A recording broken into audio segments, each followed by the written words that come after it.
Agree that this is a very relevant and topical subject with all of India and half of globe talking about governance and corruption.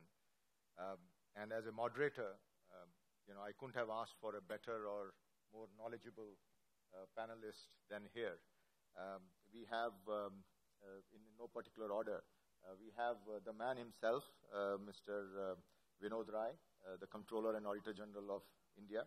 We have Kris Gopalakrishnan of Infosys, also the co-chair of the summit.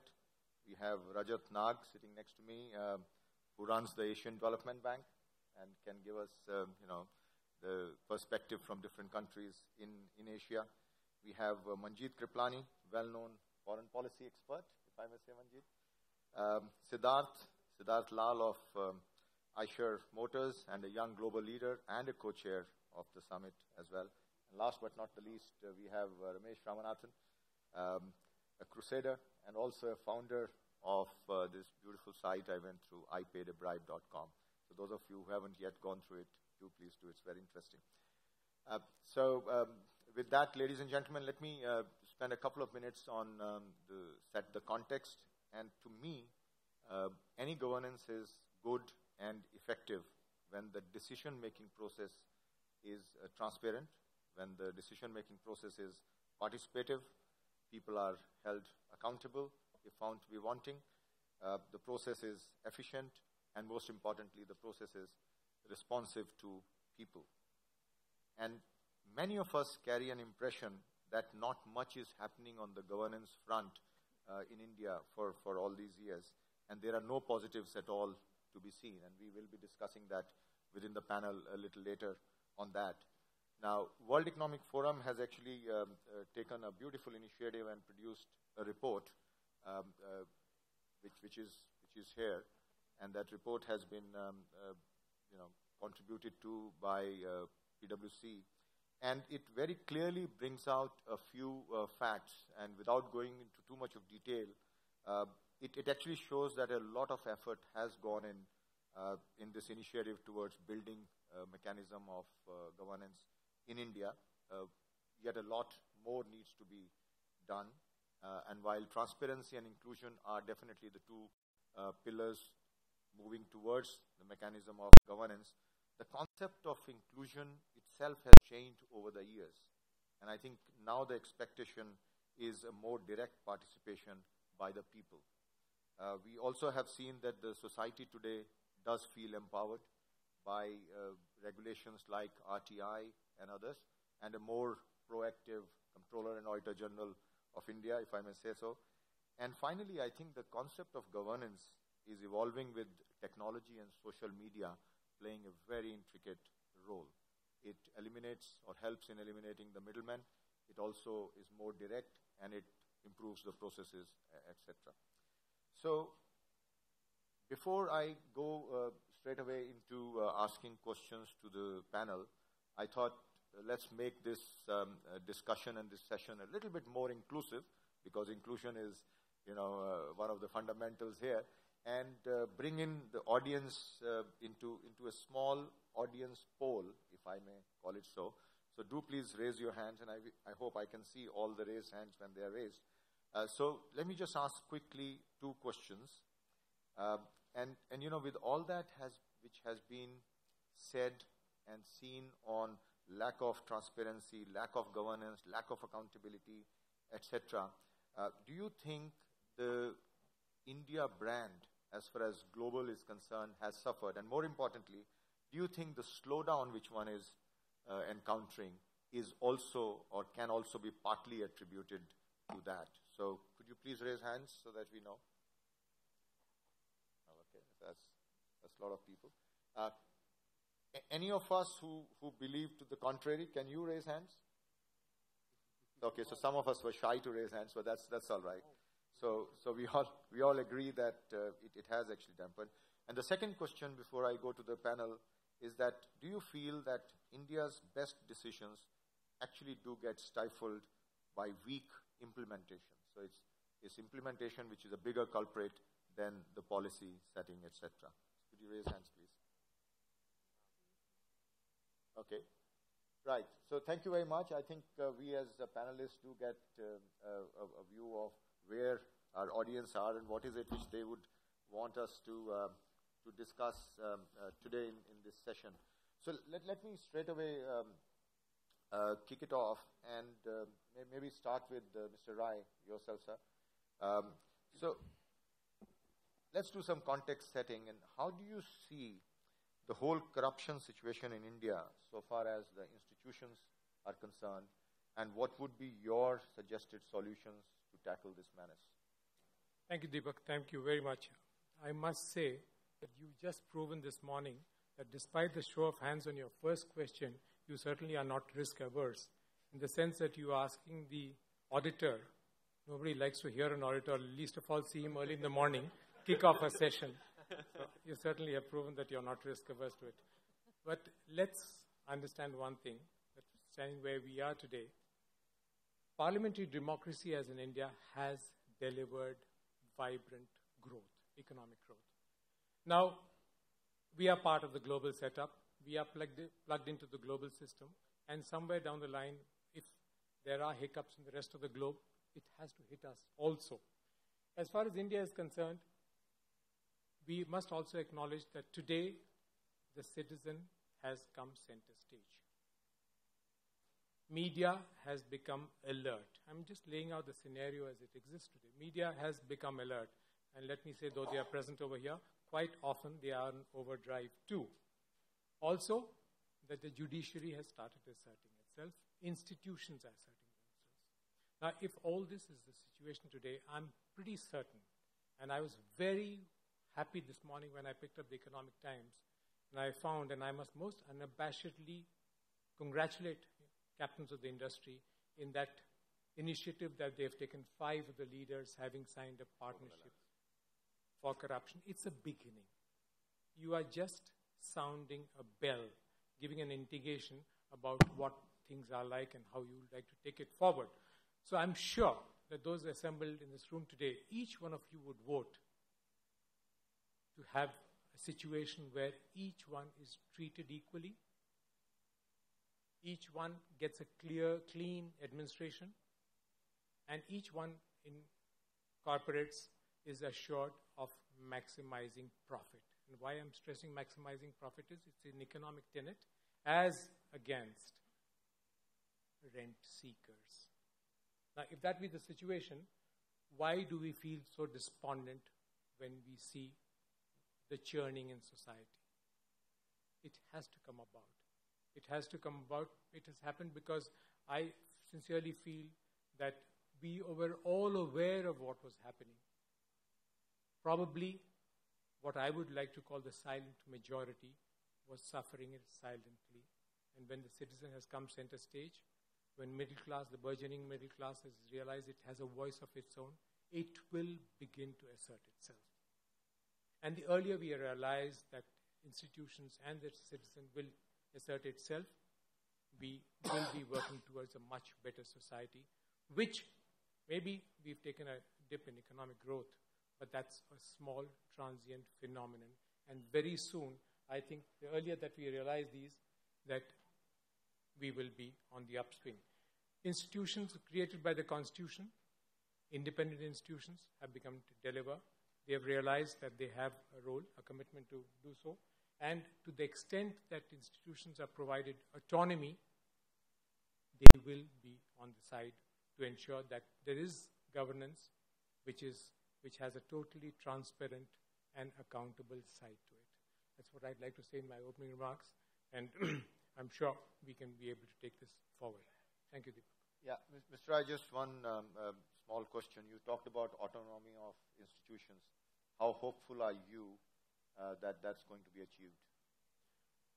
Let me say 2 things about it. Number one, and you have to give them the kudos for it, Constitution makers 60 years back, 70 years back, decided to embed into the Constitution institutions which enjoy constitutional mandate or constitutional freedom.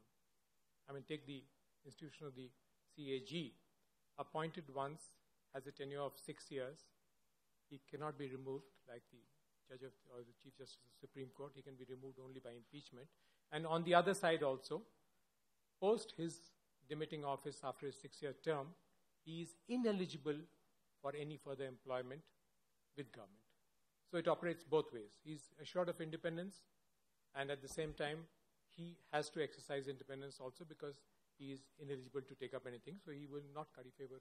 But more importantly, autonomous institutions have realized now, and that awakening has come because the citizens groups, media, etc., are making them realize that they have a role to perform, and that mandate must be delivered. Yeah, thank you. I think when we look at these initiatives, we need to all support them, the good ones, etc., and make sure that they actually become a movement before they start contributing to a better governance, etc. And before I come to Ramesh and talk about the site and also what do you think of corruption, let me just ask Kris a small question. Mr. Rai spoke about this initiative which 5 corporates have started, this Global Alliance stuff. Could you tell us a little bit about that, what that initiative is about?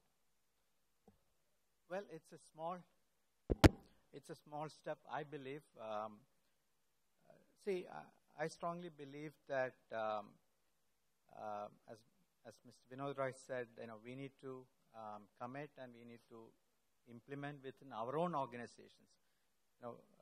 We have to ask the question, what can we as individuals, as companies do? And then also publicize this so that others can also join and it becomes a movement. So it's a small step in that direction. I belong to an industry which by and large has been left alone, and in that sense is not prone to the compulsions of corruption and things like that. I believe we've been lucky because of that, and the industry by and large has grown without any undue forces exerting pressure on that. Let me just step back and talk about the broader topic, if I may, because since he came to me. I strongly believe that we have solutions. We have point solutions. We have examples of best practices. We have individuals taking extraordinary steps. The office of CAG was there for the past 60 years, but suddenly, it has become prominent, very similar to the Election Commission, when Session took over and things like that. So the challenge for us is to, scale these up, institutionalize these things, and in a democracy, we have to work through the political system also. So in order to work through the political system, in order to bring regulation, in order to bring systemic changes, we have to create institutions that are strong, and we need public opinion to put pressure on the politicians. So this is how all of these things are linked, actually, and the checks and balances will require public awareness, public pressure, will require institutions to be built and institutions to be manned by the right people, and the political system to bring about those changes that are required. What I see happening now is,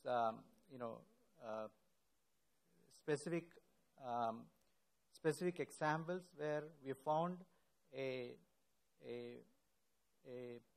political leader, a chief minister or a minister who is willing to work. We found, non-governmental organizations, maybe sometimes private sector organizations coming together to do small things. And I think we need to scale this up. And in order to scale this up, I strongly believe that the change also has to happen in the political side and the political system to scale these things up. Last point is, in any cause, anything, there will be 20%, I'm using a simple model, 20% of the people who will support it, who will take leadership, who will volunteer themselves, who will come forward in the beginning. There will be probably 60-70% of the people or companies which will wait and see if there is benefit, if there is pressure, they will also join, and maybe 5-10% who will always be trying to take a risk and willing to break the law. And that's, in any part of society you will see this. So we are seeing this 20% in India today.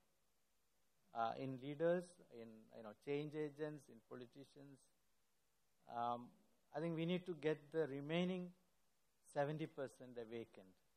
I think that's the challenge at this point. Yeah. Well, I think that's well said. But let me just ask you, Kris, about another perspective.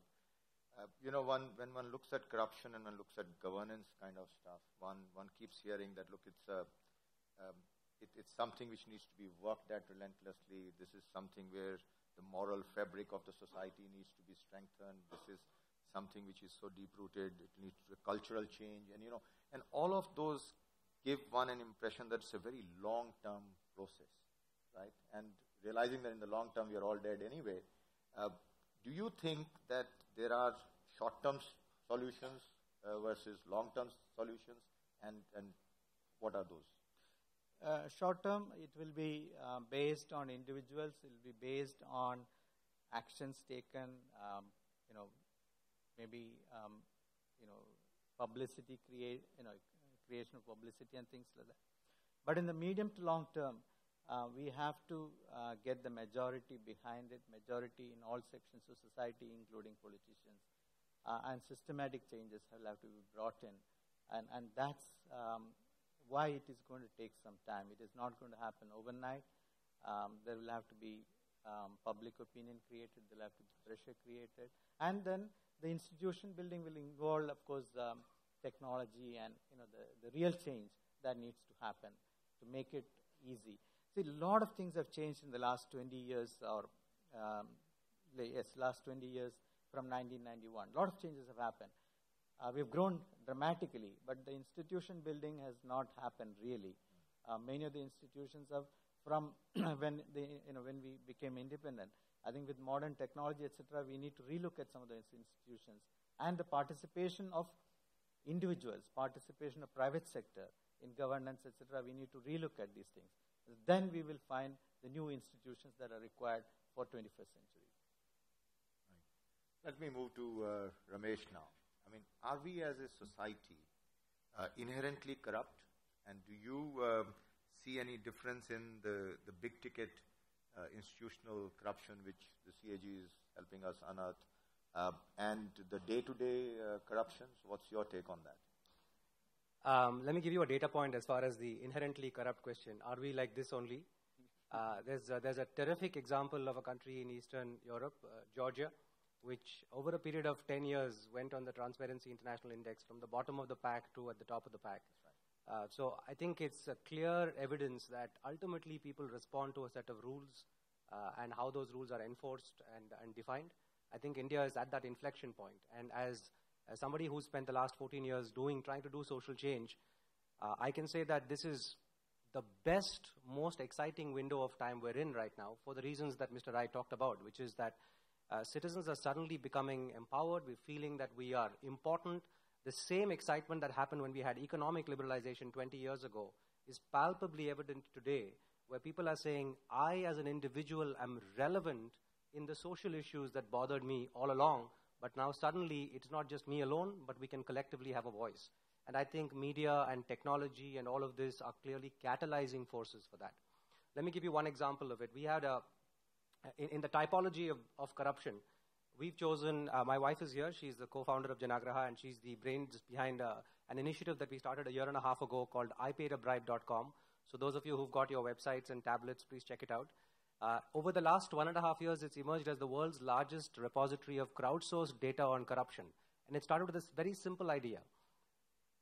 While we can be agitated about what we call wholesale corruption, in India, the 2G scam and the Commonwealth Games and so on, what really bothers people is retail corruption, having to pay a bribe to get a birth certificate or a death certificate or a driver's license or to buy my piece of property.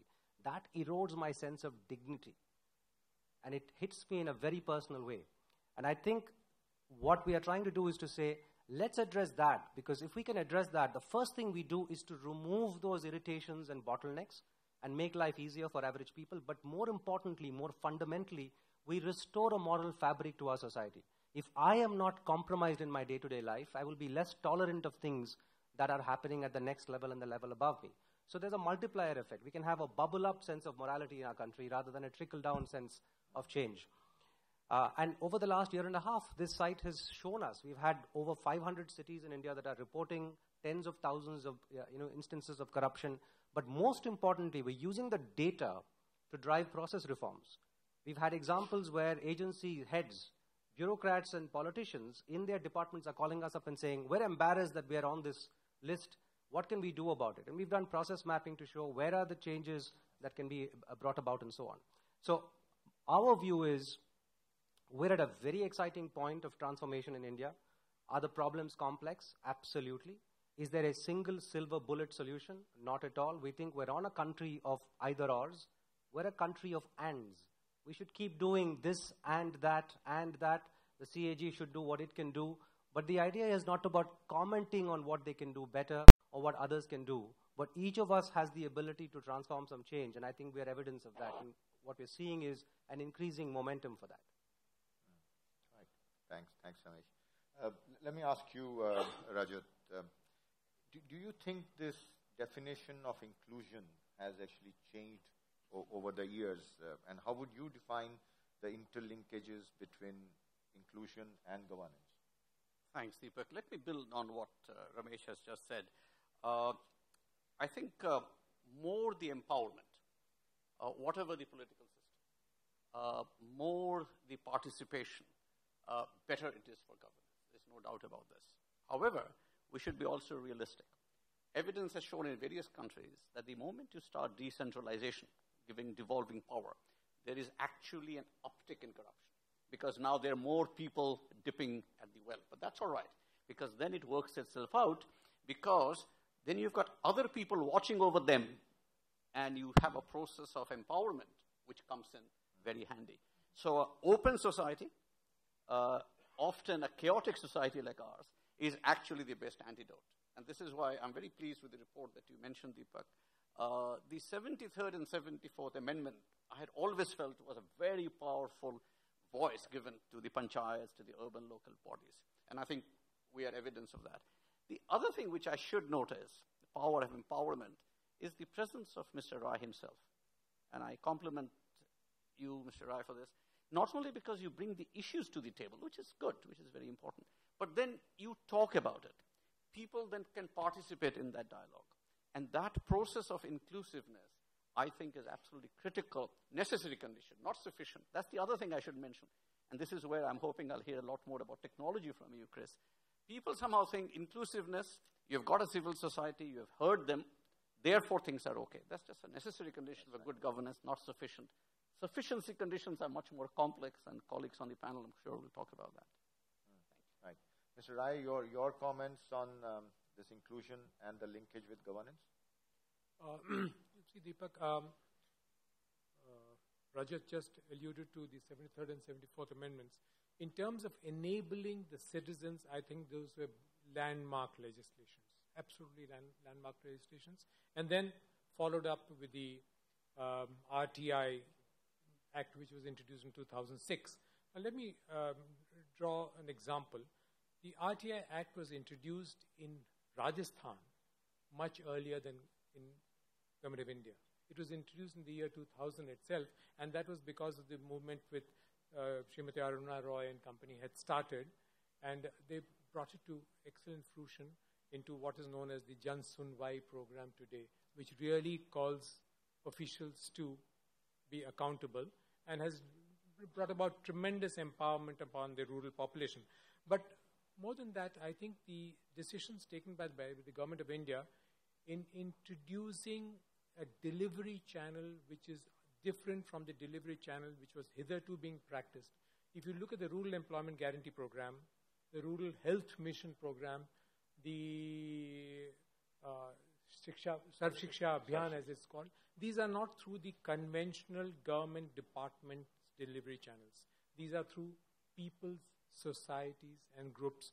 The idea was that there would be an element of vigilant, number one. Number two, there would be participative kind of delivery of these projects. And to that extent, I think the government has done very well in building up on these models for delivery of programs.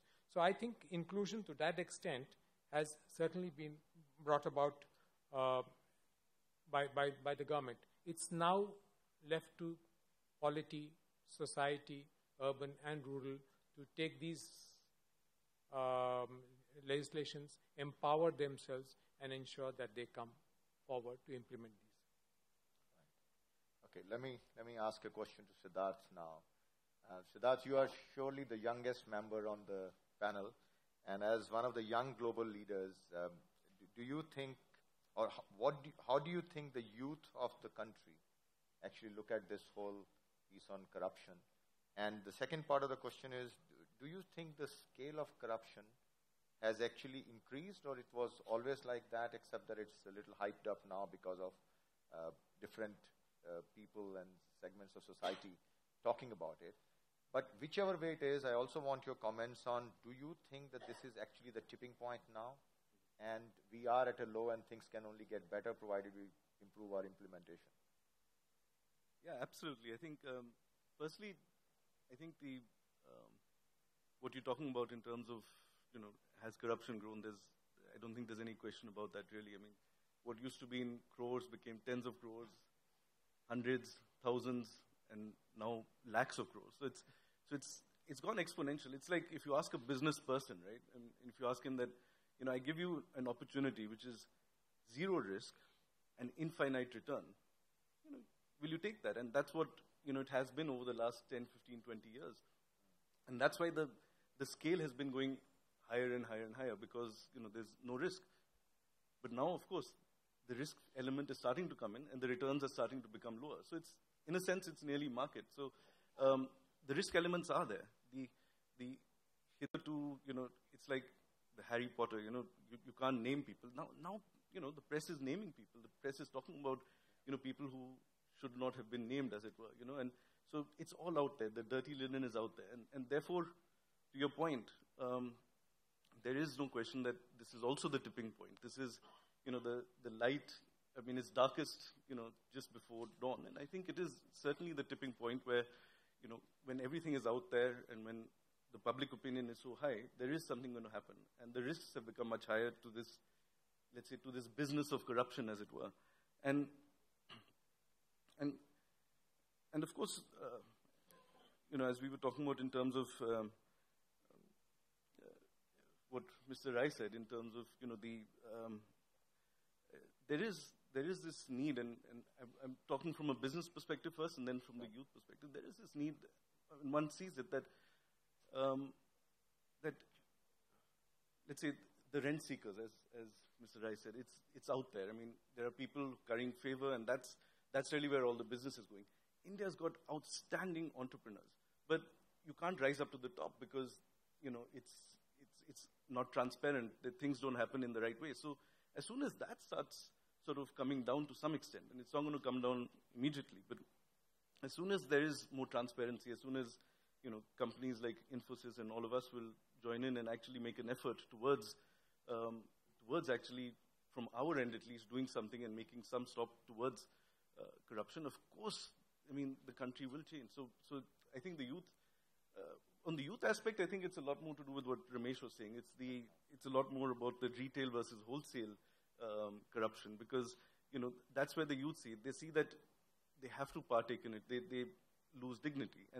And at the start of your life, when you lose dignity because of, retail corruption, as it were, then you end up saying, well, we idolize people who are extremely corrupt in the country. And so maybe it's not such a bad thing. So, of course, if you're able to, stop that, I think, it's good. But really, to me, the end outcome is that, we are really in a situation where there is a lot of hope looking forward in terms of, we are at the trough of the situation, and there is only one way, which is up. Right. Manjeet, so we are clearly saying that there are two levels of corruption we are talking about here. One is, as has been named as wholesale corruption and retail corruption. Now, and there is a widespread view that, it's the policy is less to be blamed, but implementation is something which is very bad. Now, what are your views on that, one? And second is, and I know you are passionate about role of media in all this corruption and governance metrics. So what are your views on that? Thanks, Deepak. Regarding your first question, policy versus implementation, it is very important for us to have well-designed policies. We do have policies. The implementation is very poor. But I'll give you a little example. We have a large number of government schemes, the Rural Health Mission, etc. They may have devolved, but they're not properly implemented in the sense they're all separate schemes. In Brazil, for instance, the government had a bunch of service delivery programs that they had for healthcare, education, etc. And they put it all together under one. It's called the Bolsa Familia. So the education was linked with the healthcare, that was linked with the welfare, etc. And that is the way you had to do it. So, for instance, you really couldn't send your child to school unless you also got them a health checkup. And we need to do that. We need to stitch our programs together so that we're not wasting our resources of the people who are actually delivering those services. And we need to be smarter about it. And I think the private sector can really help in helping to in stitching this together. Government at the moment has limited capacity. It's not that they're not trying hard. They have limited capacity. We need educational institutions in India that will create public policy degrees so our young people can go out and learn about these things. That is simply not happening. We don't have programs in international affairs. We don't have public policy.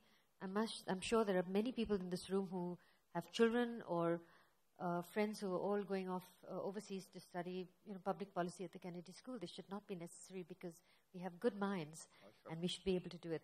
About the media, our media has, yes, they have brought everything to our television screens.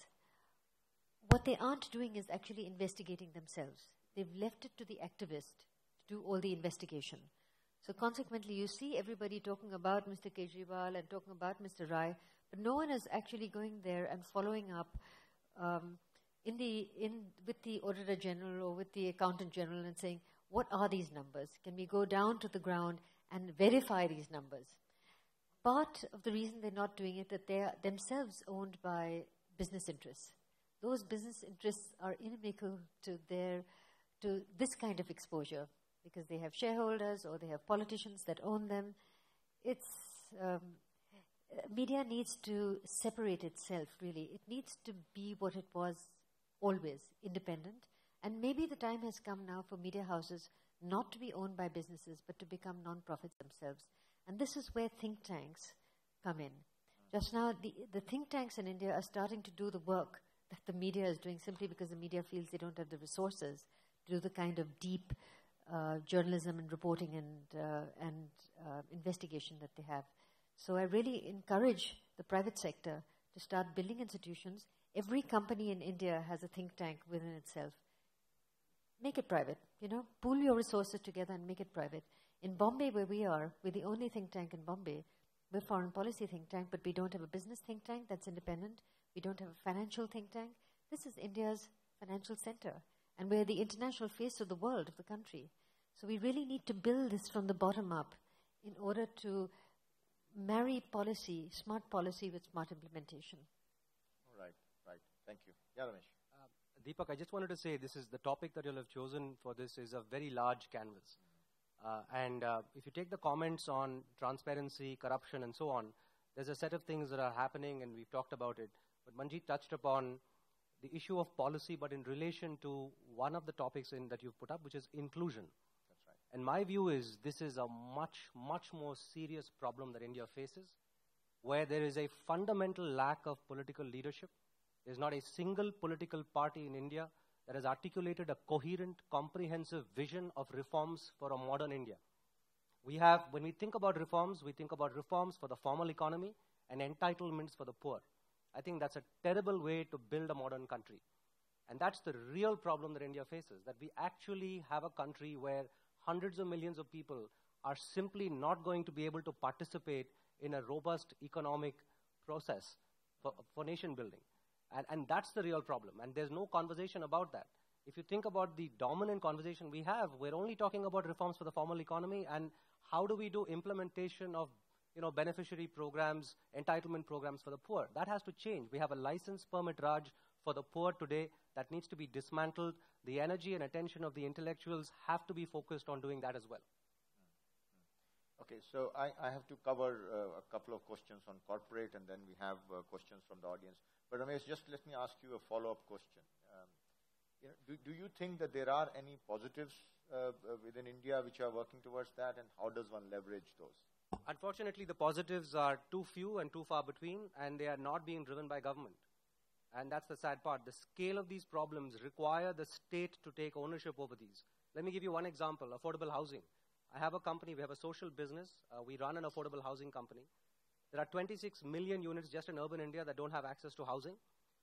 There is nothing that the state and the union cannot do to unleash this and dislodge this problem in the next 3 to 5 years. What's trapping this process is a lack of political clarity and leadership in terms of the building plan sanctions, the land issues, the property rights regimes. All of this is in the realm of possibility for political leadership and administrative leadership. It's not happening. And that's just one example. Look at the MSME sector, the micro and small entrepreneur sector. We have tens of millions of units of people who cannot access credit and financial services in the marketplace. That's a lack of policy reforms. Okay. Mr. Rai, would you have a comment on what Ramesh just said in terms of policy and implementation? Yeah. See, lots of policies as architectured by government are in fact very good. If you really look at the objectives of the Rural Employment Guarantee Program, creation of rural infrastructure, the NRHM, etc., they are architectured very well. The structure as created is very well. But unfortunately, at least we have found a great deal of lacunae in the implementation of those policies. There are loopholes, and those loopholes are not plugged. Only if there were mid-course corrections that the government or the executive or those policy implementers could take, possibly the delivery and the leakages in the delivery would be substantially reduced, and the outcomes of those schemes and projects would be far superior. But I have a simple, another take on this. Why do we leave it to government alone anymore to introduce probity, transparency, accountability, etc.? I think around the globe and within the country too, leaving it to government, that model has not succeeded so much. And I think citizens groups, enlightened groups like yours, Ramesh, and others must empower themselves and try and ensure that government's officials certainly live in glass houses so that all their actions are there to see. But at the same time, such transparency applies to corporates also. Right. So Rajat, let me come to you and then to Kris after that. Mr. Rai spoke about how it is being dealt globally, etc. And then you have been running ADB now. So have there been any good examples in other countries which can be emulated by India and followed? Sure, Deepak. But first, a correction. I don't run ADB. The president does, President Kuroda. I work for him, but I'm a part of his team. Right, yes, there are actually. And over the years, I've coined a phrase which doesn't sound very good when I say it, but please bear with me. And it's called good governance by stealth. What I really mean is you make big noise, you talk about it, the vested interests immediately take positions and try to defeat it. On the other hand, using e-governance, which Kris will talk about, you just make it happen. I've seen it happening in Thailand, I've seen it happening in Malaysia, Indonesia, you name it. And in India, railway reservations, which was a hotbed of corruption for various reasons, you computerize the railway reservation system. Most of the time, people didn't know it was happening, and lo and behold, a huge rent-seeking activity was out. E-governance used in developing countries, developed countries, have really been a tremendous boon, both for retail corruption, Ramesh, but also for wholesale, because now e-procurement, for example, just makes it very difficult, because there are good people who don't want to do it. You now strengthen the hands of the reformers. So experience would show that governance by stealth, good governance by stealth, using e-governance, using GIS to do land record registration. We did that in Cambodia, partly because all records were lost during the Pol Pot regime. And when we did it, it was amazing how a huge chunk of bad governance in that country was automatically done away with because now you had a digitized record which nobody could dispute. So I have a lot of faith in inclusion that you mentioned and transparency that we know you talked about, the RTI, which is very powerful. But more than that, in what I'm sure Kris will talk about much more, is this e-governance and use it very, very widely. But don't tell people too much about it ahead of time. Okay, right. So that leads How will us they to participate? Well, you see, my point here is, Manjeet, I'm obviously exerting to make a point. You have the system ready. You don't tell people, I'll have a railway reservation system 10 years before. You do it, and when you go to the station, you can't have touts anymore because there is nothing to tout. Yeah. Well, Kris, I know Infosys has done a hell of a lot of work on e-governance, etc., and I know our firm has supported you in some of those initiatives. So would you tell us about e-governance and how can that help in making the whole system more better governed? So clearly, role of technology to improve governance is one of the significant opportunities that we have today. The cost of technology is coming down, access is increasing, and because of that, we are able to bring about changes to railway reservation, income tax returns, land records, on and on. Actually, every activity of the government, including how private sector interacts with the government. The MCA 21 project, which DIPP has actually. So several of these actually can be improved significantly. The touch points can be changed from physical touch points to electronic touch points and hence reduce. We can also include service level agreements. We can also include response times from the expected service levels and response times for the government. So many things can be done, I believe, and are being done today, leveraging technology. We need to increase the access for ordinary citizens, small and medium enterprises. We need to increase the penetration of broadband. I also believe that we need to look at administrative reforms.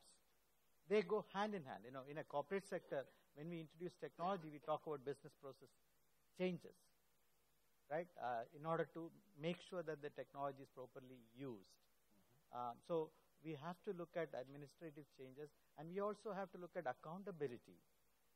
I think all these things are necessary. Accountability is also extremely important because, for example, today, anybody in the government can actually put a stop to a project. Actually, now with social media, etc., maybe even the public can actually put a project to bring a project to halt. But there is no accountability on completion of that project on time, within budget, and things like that. I don't see any responsibility there. So we have to look at introduction of technology, which is increasing. We have to look at administrative reforms, and we have to look at accountability. So a systemic change is again required. And I come back to my point. This has to happen through the political system, which is where public pressure, etc., again plays a role. Right. Thanks. I'm conscious of the time and know that I have to run two more segments. More important of that, of course, is the audience round and question answers. And then I will come to each of the panelists and talk about what is that one big change which individually the panelists would suggest so that we have some good takeaways here. But before that, can we have the audience questions, etc.? Yeah, I can see one hand. Yeah, Pranjal, my request is that please identify yourself and be very brief in asking questions and also point out to who your question is directed. Thanks, Deepak. Is this on? Thanks, Deepak. My simple question is, and I worked on this report as well. Sorry, Pranjal. For the audience, let me just say that Pranjal is the author of that book, the publication which we were talking about here. I mean, PwC did help him in that, but he is the author. So yeah, please. Thanks, Deepak. Simple question, Mr. Rai and perhaps Ramesh.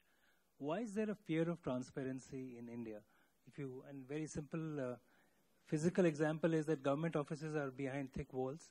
Even the government cars have curtains on them. I'm sure you've seen these ubiquitous white ambassadors with curtains or dark films on it. And perhaps in the corporate sector as well. Why this fear of transparency? Pranjal, white ambassadors have given way to white SX4 Marutis. They're more sexy. Okay, that's number one. See, it's like this.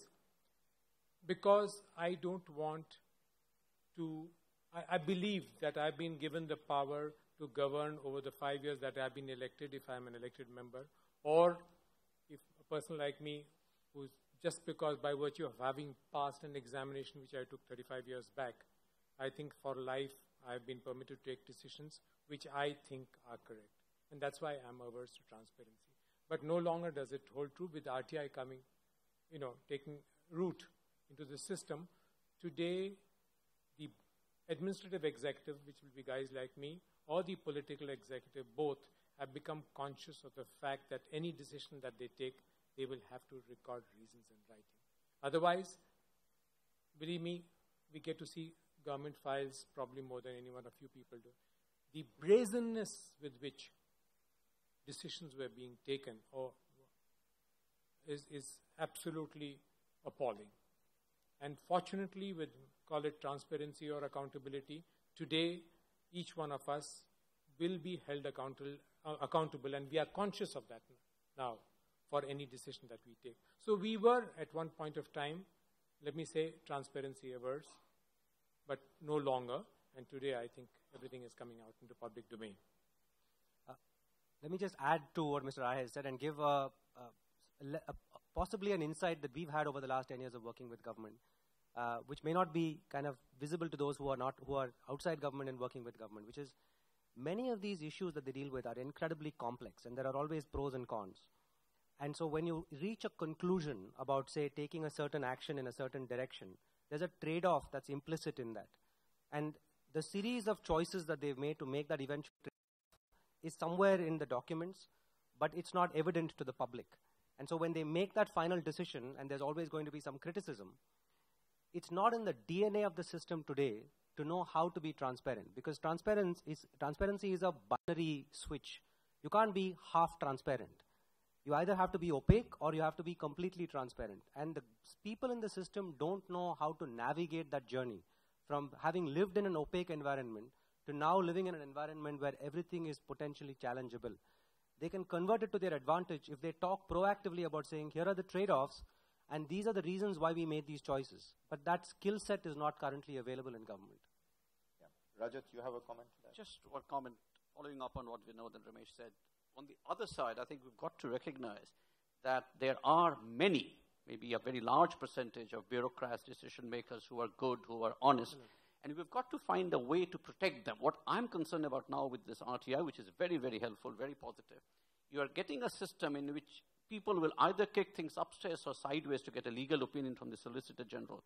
We've got to find a way to protect decision makers because of the trade-offs are difficult. So we've got to make sure we don't also get into a paralysis, which is the downside of this.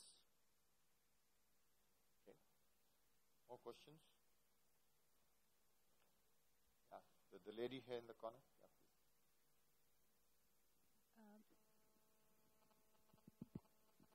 Sindhu Bhattacharya, I work for First Post. Question to Mr. Lal, Mr. Rai. I heard you say that there are some constitutional offices which are guaranteed independence because of the provisions in the Constitution. And you also said there should be more such offices like the CAG and some other, maybe the Election Commission. I'd like to ask you, are there certain functions which you would like to add to this list which should basically be made independent of government appointments, independent of, like you said, after retirement, going back to the government at a plum post? Are there certain more offices or certain more functions in the government that should be autonomous?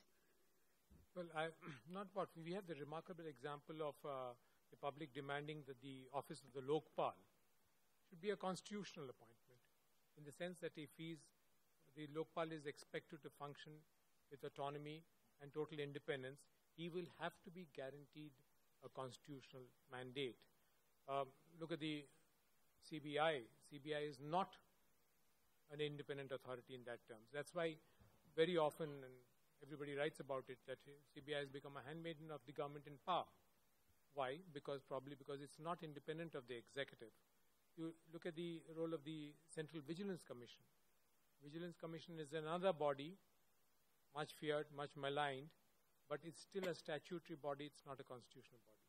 The idea is if you really want some of these institutions to deliver, you must take the risk and take the courage to make them constitutionally independent.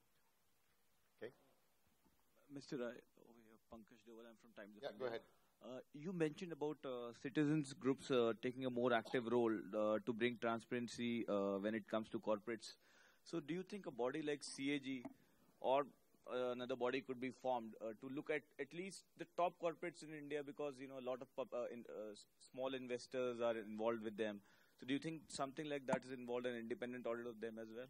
Well, as a CAG, I don't want to rush into an area where dash, or whatever it is. I wouldn't like to talk about corporates, but certainly an element of transparency should be introduced in the functioning of corporates. Which body takes it over, I really can't tell you. But there are any number of regulators who are supposed to be doing this. Government would do very well if they make these regulators independent. Totally.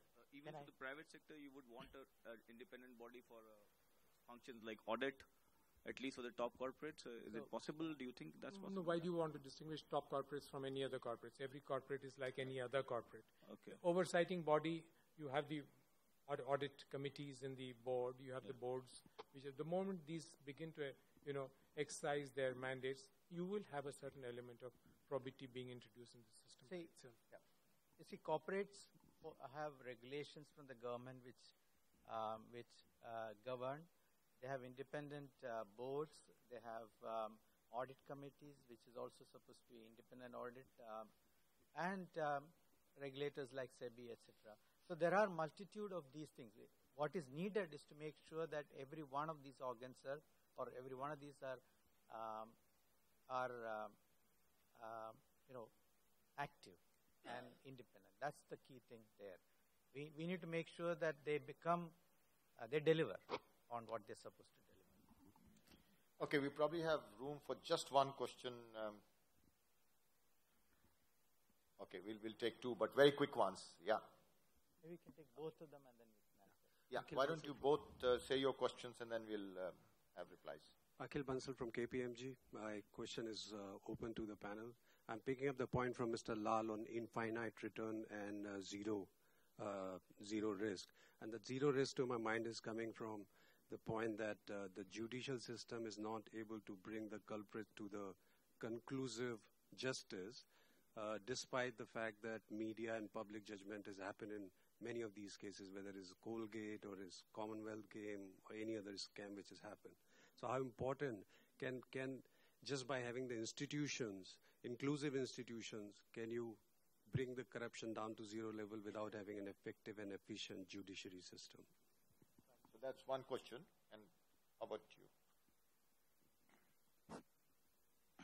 I'm Georg Blume, correspondent of the German weekly Die Zeit in India. I feel that there's a frightening calmness to this debate.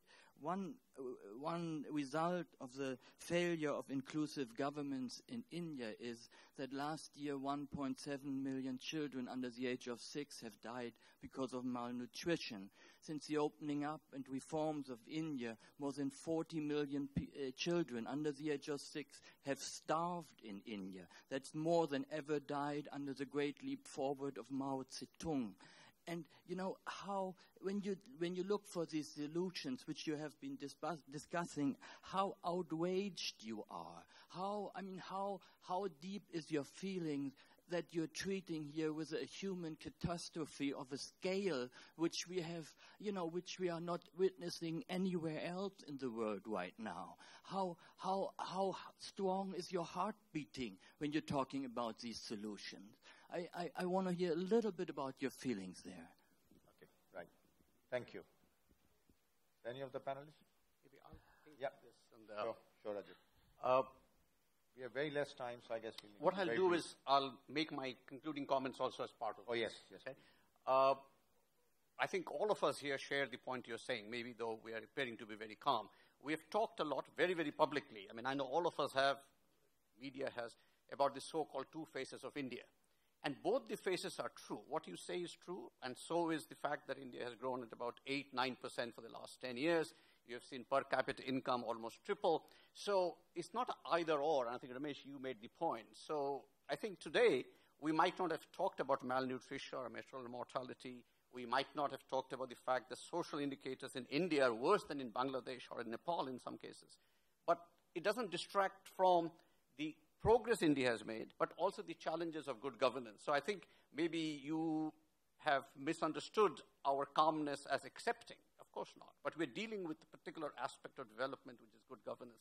Let me therefore, Deepak, take my wrapping up to say I believe strongly, as I think some of my panelists have, that we are at an inflection point. The very fact that we're having discussions like this, and you can't open the newspaper without seeing references to Mr. Rai, mostly in positive terms, but not always, is a very, very good move.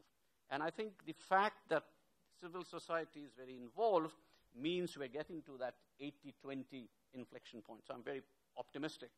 And we have to be, otherwise these two phases of India will diverge to a point which will result in some very serious social issues and problems. Right.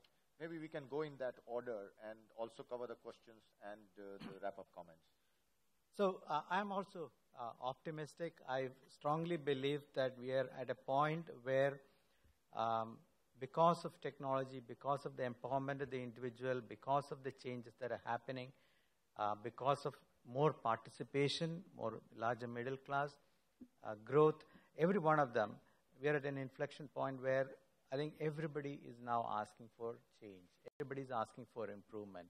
And it is all coming together in bits and pieces. One fine day we will look back and say, this was the period of transition. And all I'm saying is, in that transition, we have to make sure that, we must have a political system which is also part of this change, because we are a democracy. It has to be a participative thing where every one of the actors must join hands together. So we have to identify, the politicians whom, we can support, whom we can work with. Of course, we have to identify institutions. We have to identify bureaucrats whom we can work with and increase the number, as well as, of course, continue to work on growth, poverty alleviation, access to education. All that stuff has to be done simultaneously, and that's the challenge for India. Manjeet, very briefly. I'm with Ramesh. I think that we're going through a very dark time, and that unless every citizen is involved, we're not going to be able to pull ourselves out of this. Mr. Rai? Okay, taking on from what the question was, see, India is going through a paradox where we have the largest, most rapidly growing numbers of HNIs, and at the same time we have the other scenario also. But each of us expressed concern on that because all of us talked about policy formulation, well-structured policies, but at the same time the implementation was defective. And that's where the malnourishment aspect comes into it. And the very fact that the public is conscious of it means somewhere down the line, the numbers are huge, humongous, but somewhere down the line we are conscious of the fact that there is an inadequacy and that has to be addressed. Akhil, you talked about reducing corruption or whatever it may be.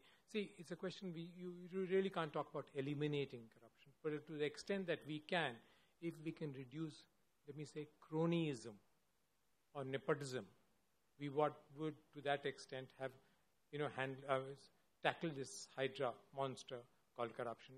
And if we are conscious of that, we can. My take today, Deepak, would be that we require a paradigm shift. And the paradigm shift, as I mentioned earlier, don't leave it to government alone to handle subjects of corruption, probity, etc., but see it as responsibility of citizens and citizens groups also. All that we need to do is just keep our own quarters clean.